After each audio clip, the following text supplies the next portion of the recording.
Everyone, welcome to this channel. तो आज मैं आपके साथ डिस्कस कर रहा हूँ करंट इलेक्ट्रिसिटी से रिलेटेड कुछ क्वेश्चंस जो टर्म 1 के पॉइंट ऑफ व्यू से इंपॉर्टेंट होने वाले हैं। एक एक क्वेश्चन ध्यान से देखिए, स्टार्टिंग से लेकर लास्ट तक आपको बहुत सारी चीजें सीखने को मिलने वाली है। क्वेश्चन नंबर 31 यहाँ पे हम डिस्कस कर रहे हैं। सवाल कहता है आपसे कि currents I1 and I2 through the resistors R1 and R2। तो रेजिस्टर R2 में से फ्लो होने वाला जो करंट है, जिसको कहा गया है I2 के बराबर, I2 के बराबर ये करंट है जो R2 में से जाता है, और I1 के बराबर करंट है जो R1 से पास होता है। इन द सर्किट डायग्राम बताना है कितने कितने वैल्यूज होने वाली हैं। तो यहाँ पे E1 की वैल्यू दी हुई है हमारे पास 3 वोल्ट के बराबर, 3 वोल्ट। E1 की वैल्यू, E2 की जो वैल्यू है वो भी 3 वोल्ट के बराबर है। This is also 3 volt battery and this is 2 volt battery. Resistances की वैल्यू की बात करूं, R1 की जो वैल्यू है 10 ओम के बराबर है और R2 की वैल्यू 30 ओम के बराबर है। हमसे करंट पूछा गया है। तो जब भी ऐसे सवाल हों जिसमें काफी सारी बैटरीज हों और काफी सारे प्लेन वायर्स लगे हुए हों, तो इस सवाल को करने का जो सबसे आसान तरीका होता है वो ये है कि आप किसी भी एक पॉइंट का पोटेंशियल जीरो मान सकते हैं। यदि ऑलरेडी क्वेश्चन में दिया हुआ है कि कोई भी पॉइंट का पोटेंशियल जीरो एक्सप्लिसिटली दिया नहीं है, तो हम किसी भी पॉइंट का पोटेंशियल जीरो मान सकते हैं। मैं यहाँ का पोटेंशियल जीरो मान सकता हूँ, यहाँ का पोटेंशियल जीरो मान सकता हूँ, यहाँ का पोटेंशियल जीरो मान सकता हूँ, यहाँ का पोटेंशियल जीरो मान सकता हूँ। जहां मर्जी करे वहां का पोटेंशियल जीरो मान सकते हैं, यदि एक्सप्लिसिटली दिया नहीं है क्वेश्चन में। तो यहाँ का पोटेंशियल जीरो मान लिया, ये प्लस है ये माइनस है, तो इस पॉइंट का पोटेंशियल हो जाएगा -2 वोल्ट के बराबर। यहाँ का पोटेंशियल जीरो है, माइनस से प्लस जाएंगे तो यहाँ का पोटेंशियल हो जाएगा +3 वोल्ट के बराबर। और ये प्लेन वायर है तो यहाँ का पोटेंशियल भी +3 वोल्ट और यहाँ का पोटेंशियल भी होने वाला है +3 वोल्ट के बराबर। यहाँ का पोटेंशियल जीरो है तो यहाँ का पोटेंशियल भी जीरो के बराबर होने वाला है। यहाँ का पोटेंशियल +3 है, ये प्लस है माइनस है, प्लस से माइनस कूदेंगे तो ये पोटेंशियल घट जाएगा और यहाँ पे 0 वोल्ट के बराबर पोटेंशियल आपको मिलने वाला है। तो आपके पास यहाँ पे दो रेजिस्टर्स हैं, एक रेजिस्टर है R2 और एक रेजिस्टर है R1। यहाँ पे देखिए मैं आपको और अच्छे से दिखाता हूं कि ये जो रेजिस्टर है ये R2 30 ओम के बराबर है। इस एंड पे जो पोटेंशियल है वो 3 वोल्ट के बराबर है, यहाँ पे जो पोटेंशियल है वो 0 वोल्ट के बराबर है। तो मैं ओम्स लॉ जानता हूं कि यदि किसी रेजिस्टर के अक्रॉस पोटेंशियल डिफरेंस V है और उसका रेजिस्टेंस R है तो उसके अंदर फ्लो होने वाला करंट I = V/R होता है। तो हायर पोटेंशियल से लोअर पोटेंशियल की तरफ करंट फ्लो होगा और करंट की जो वैल्यू है वो होने वाली है I2, ये I2 है एंड I2 = 3 - 0, पोटेंशियल का डिफरेंस, ज्यादा minus come potential, divided by resistance is 30, यानी कि 3/30 एम्पियर आपको मिल जाता है, या इसको 1/10 या 0.1 एम्पियर के बराबर भी लिखा जा सकता है।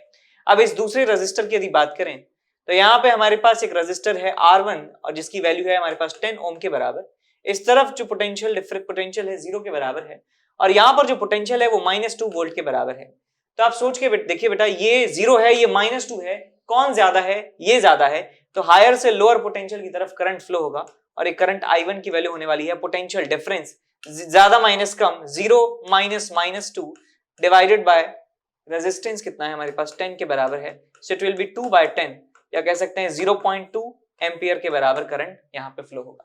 सो I1 is 0.2 and I2 is 0.1। तो यहाँ पे A ऑप्शन हमारा सही आंसर हो जाता है। ठीक, समझ गए? अब आगे बढ़ते हैं अगले सवाल की तरफ। Hello my dear students, I am Neeraj Kumar Chaudhary और फिजिक्स टीचर।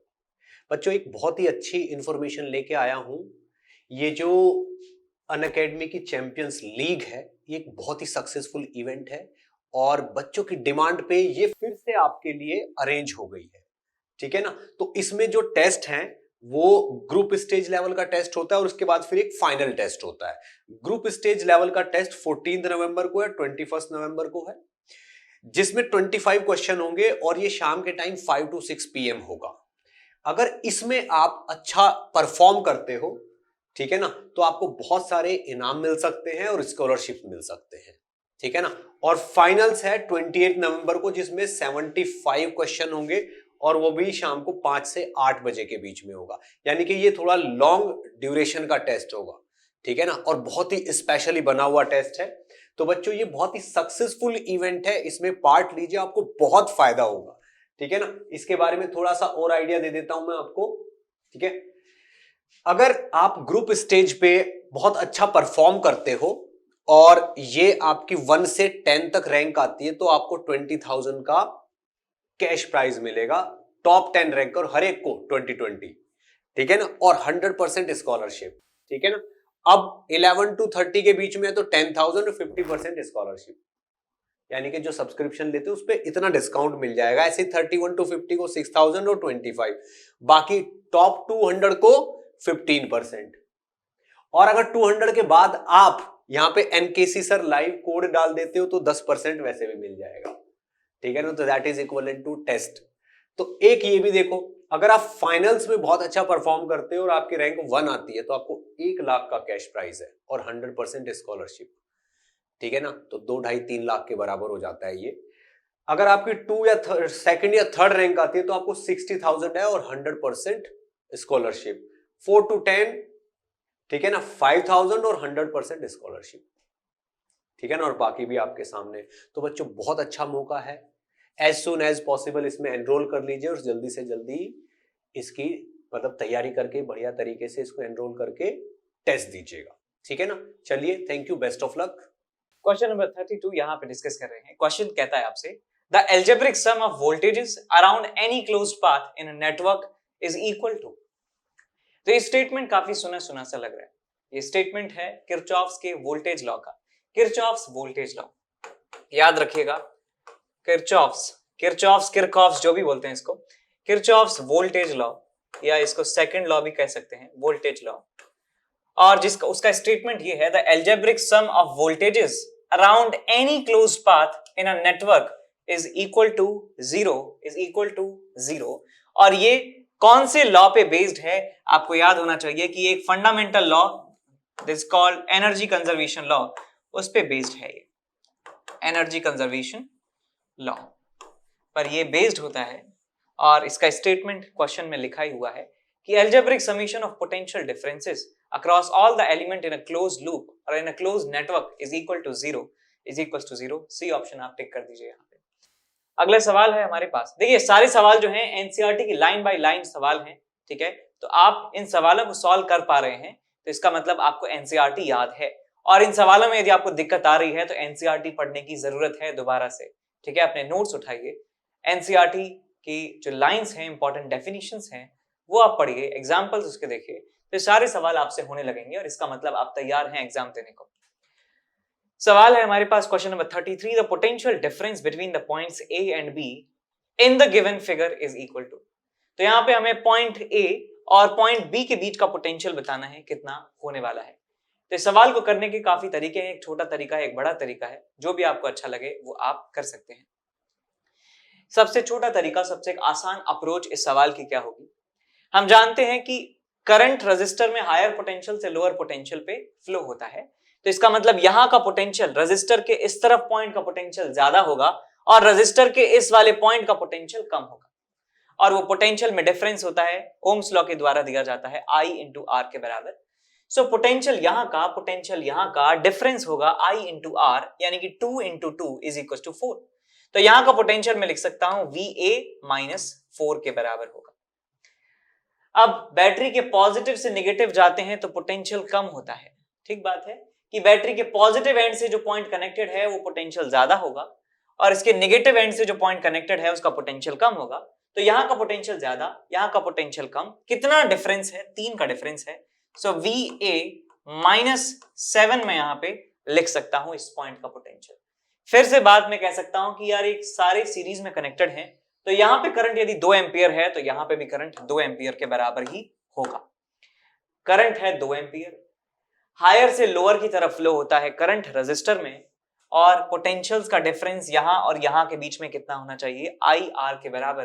तो मैं ये लिख सकता हूं दैट VA माइनस 7 पोटेंशियल इस तरफ का जो कि ज्यादा है माइनस पोटेंशियल उस तरफ का विच इज VB, ये कितना होना चाहिए, I इंटू आर के बराबर होना चाहिए। सो करंट 2 एम्पियर और रेजिस्टेंस है 1 ओम के बराबर, तो आपको मिलेगा यहां से VA minus 7 minus VB is equal to 2। तो यहां से VA माइनस VB मिल जाता है आपको 9 के बराबर। तो 9 वोल्ट के बराबर पोटेंशियल डिफरेंस यहां पे होगा, A और B के बीच में 9 वोल्ट के बराबर पोटेंशियल डिफरेंस। काफी जल्दी भी किया जा सकता था, ये तो मैंने आप समझाने के लिए एक एक स्टेप आपको एक्सप्लेन किया है। नहीं तो आप डायरेक्ट कर सकते हैं 2 और 2 4, पोटेंशियल डिफरेंस 4 का होगा, यहाँ पे होगा 3 का, यहाँ पे होगा 2 का, तो यहां से यहां जाएंगे 4 ड्रॉप होगा और 3 ड्रॉप होगा 7 और ड्रॉप होगा 9। इसका मतलब पोटेंशियल का जो ड्रॉप है ए और बी के बीच में वो 9 वोल्ट के बराबर है। समझ गए? आंसर आ जाएगा डी ऑप्शन। इसके बाद अगले सवाल की तरफ बढ़ते हैं कि if 2 ampere current is flowing in the shown circuit, then potential difference between B and D in balanced condition is equal to। तो यहाँ पे पॉइंट B और पॉइंट D के बीच में पोटेंशियल का डिफरेंस पूछा गया है। अब मैं इस पर्टिकुलर सवाल को करने का टेक्निक आपको बताऊंगा, और दूसरा यदि सवाल में डेटा बदल दिया जाए तो कैसे सॉल्व करेंगे वो भी मैं आपको समझाने वाला हूं। तो देखिए ध्यान से कि वैसे तो यहाँ पे क्वेश्चन में ही लीक कर दिया है, स्पॉइलर दे दिया है, बैलेंस्ड कंडीशन लिखा है, तो कुछ समझ में आ रहा है। अच्छा यार, ये व्हीटस्टोन में ऐसा होता था, और व्हीटस्टोन में बैलेंस्ड कंडीशन का मतलब हम जानते हैं कि इसका मल्टीप्लाई इससे, इसका मल्टीप्लाई इससे बराबर आ जाता है, तो बैलेंस कंडीशन हो जाती है। इसका मतलब ये जो गैल्वेनोमीटर आर्म होती है, ये वाली आर्म बी से डी को जोड़ने वाली, इसमें करंट 0 के बराबर होता है। इसका मतलब इस पॉइंट का पोटेंशियल इस पॉइंट का पोटेंशियल बराबर होता है। ठीक है, तो आप ये देख सकते हैं। यदि मैं मान लीजिए यहाँ पे मैं गैल्वेनोमीटर लगा देता हूं, तो एक व्हीटस्टोन ब्रिज बन गया, और इस व्हीटस्टोन ब्रिज में 6 into 2 is 12, 4 into 3 is 12। इसका मतलब ये एक बैलेंस्ड व्हीटस्टोन ब्रिज है। इसका मतलब इस गैल्वेनोमीटर में जो करंट है वो 0 के बराबर होगा, और गैल्वेनोमीटर में करंट 0 है क्योंकि गैल्वेनोमीटर का कुछ ना कुछ रेजिस्टेंस होता ही है। तो भैया इस रेजिस्टेंस में करंट 0 है, इसका मतलब रेजिस्टेंस में पोटेंशियल डिफरेंस 0 है। इसका मतलब इस पॉइंट का पोटेंशियल और इस पॉइंट का पोटेंशियल आपस में बराबर है। तो डिफरेंस किस बात का हुआ? तो डिफरेंस जो है वो आएगा 0 के बराबर। कोई भी पोटेंशियल का डिफरेंस नहीं होगा इस पर्टिकुलर केस में। अब यदि मान लीजिए सवाल में डेटा को बदल दिया जाता तो क्या हम करते? तो सवाल में डेटा को बदल दिया जाता, मैं यहाँ पे बदल भी देता हूं आपके सामने। तो यहाँ पे मान लीजिए इसको मैं कर देता हूं 3 ओम के बराबर।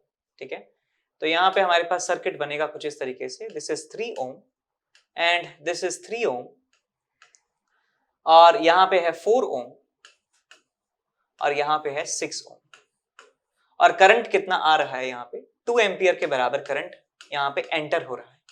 अब मुझे बताना है कि पॉइंट बी और पॉइंट डी के बीच में पोटेंशियल का डिफरेंस कितना है।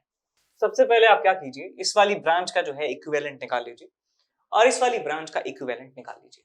तो आपको यहां से मिलेगा कि this 2 ampere current is dividing into 2 branches. 2 branches में ये डिवाइड हो रहा है, और इस वाली ब्रांच का जो टोटल रेजिस्टेंस है वो 6 ओम के बराबर है, और इस वाली ब्रांच का जो टोटल रेजिस्टेंस है वो 10 ओम के बराबर है। करंट इसमें मान लीजिए I1 के बराबर है, तो I1 करंट की जो वैल्यू है वो आपको मिलने वाली है टोटल करंट इनटू सामने वाला resistance divided by total resistance 10 + 6। तो आ जाएगा आपके पास 20 डिवाइडेड बाय 16, 4 से गया 5 बार, 4 से गया 4 बार, सो 5/4 एम्पियर आपको यहाँ पे करंट की वैल्यू मिलने वाली है। टोटल करंट है 2, तो यहाँ पे आपको मिल जाएगा 3/4 एम्पियर के बराबर करंट।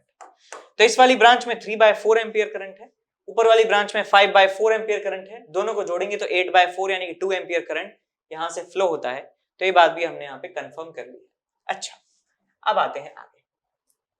देखिए बेटा, यहाँ पे करंट है 5/4, यहाँ पे करंट है 3/4। मैं इस रेजिस्टेंस को अच्छी तरीके से जानता हूं कि रेजिस्टेंस ओम्स लॉ को फॉलो करता है।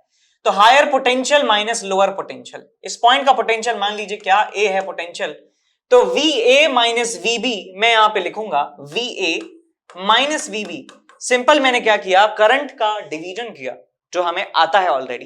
करंट के डिवीजन के बाद मैं इस रेजिस्टर के अक्रॉस ओम्स लॉ लिख रहा हूं। इस रेजिस्टर के across potential difference is equal to current is 5/4 into resistance कितना है 3 ओम के बराबर। सिमिलरली ये ज्यादा पोटेंशियल पे है, ये कम पोटेंशियल पे है, तभी करंट ऐसे जा रहा है।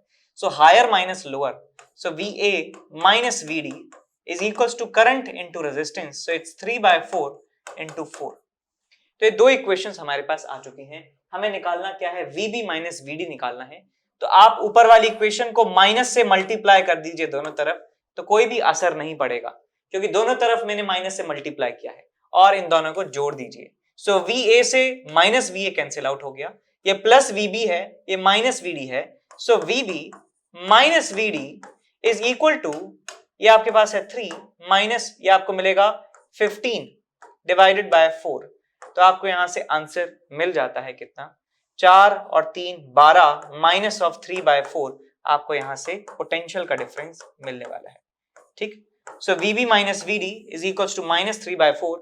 इन दोनों के बीच में पोटेंशियल डिफरेंस नेगेटिव है, ये इस बात को दर्शा रहा है दैट B पॉइंट पे पोटेंशियल कम है, D पॉइंट पे पोटेंशियल ज्यादा है। B पॉइंट पे पोटेंशियल कम है, D पॉइंट पर पोटेंशियल ज्यादा है।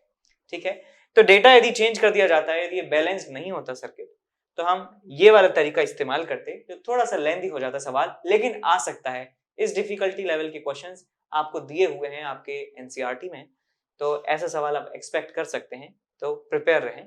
और बैलेंस्ड है तो आपको कुछ करना ही नहीं है, आपको पेन भी नहीं हिलाना है, आप डायरेक्ट कह सकते हैं कि this into this is equal to this into this, that means this is equal to this, तो पोटेंशियल का डिफरेंस 0 के बराबर आ जाएगा। सवाल है हमारे पास question number 35, in a Wheatstone bridge P is 7, Q is 8, R is 12, S is 7। अब PQRS लोगों को कभी कभी भूल जाते हैं कि PQRS कैसे होता है, तो याद रखिए Z को याद रखिए, यहाँ पे P, यहाँ पे Q, यहाँ पे R, यहाँ पे S, इस तरीके से जो है अरेंज होते हैं रेजिस्टेंस। ठीक है, वैसे दिया जाने चाहिए था, लेकिन आप याद रख सकते हैं कि Z बनाइए और इसके जितने भी किनारे हैं वहां पे PQRS लिख दीजिए। इसका मतलब यहाँ पे जो रेजिस्टेंस होता है वो होता है P, और यहाँ पे जो रेजिस्टेंस होता है वो होता है Q, यहाँ पे जो रेजिस्टेंस है वो होता है R, और यहाँ पे जो रेजिस्टेंस है वो होता है आपके पास S के बराबर।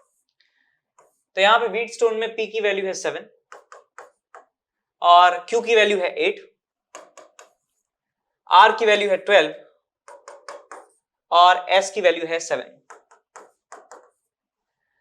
The additional resistance to be used in series with S, यानी कि जो रेजिस्टेंस S है इसके साथ सीरीज में मैं कितना रेजिस्टेंस और लगा दूं, so that the bridge is balanced, so that ये जो व्हीटस्टोन ब्रिज है ये बैलेंस हो जाए। बैलेंस्ड व्हीटस्टोन की बात कर रहे हैं, तो यहाँ पे मैं गैल्वेनोमीटर लगा देता हूं। तो अभी इस गैल्वेनोमीटर में नॉन जीरो करंट फ्लो हो रहा है, यहां से करंट आई जा रहा है, तो कुछ ना कुछ करंट इस गैल्वेनोमीटर ब्रांच के थ्रू पास हो रहा है। गैल्वेनोमीटर में डिफ्लेक्शन आ रहा है बिकॉज ये बैलेंस नहीं है, देख सकते हैं 7 into 7 is 49 and 12 into 8 is 96. This Wheatstone bridge is not in balanced state, but we have to balance it. In order to balance this, question has said that we have to put some resistance in series with this S value. तो मैं मान लेता हूं कि यहाँ पे इस resistance S के साथ मैं कुछ X ओम के बराबर रेजिस्टेंस लगा देता हूं। तो यहाँ का जो इक्विवेलेंट रेजिस्टेंस है वो कितना हो जाएगा, 7 plus X के बराबर। और अब ये बैलेंस्ड हो जाना चाहिए पूरा सर्किट, तो अब ये बैलेंस्ड हो जाएगा, तो 7 plus X into 7, यहां लिखूंगा मैं 7 plus X into 7, ये होना चाहिए किसके बराबर, दिस into दिस के बराबर, सो 12 into 8 के बराबर। अब इसे सॉल्व कर लीजिए, ये आ जाएगा आपके पास 49 plus 7X is equals to 96, so 7X is equal to 96 minus 49, तो ये आपको मिल जाएगा 7 और यहां बचेगा आपके पास 8, 47, तो x की वैल्यू मिल जाती है 47 डिवाइडेड बाय 7 के बराबर। तो ये गया 7 से गया 6 बार, बचा आपके पास 5, 7 7 49, बचा 1, 7 एकम 7, सो 6.71 के आसपास हमें आंसर मिल जाने वाला है। इतना रेजिस्टेंस हमें सीरीज में लगाना होगा जिससे ये सर्किट बैलेंस हो जाए। समझ गए?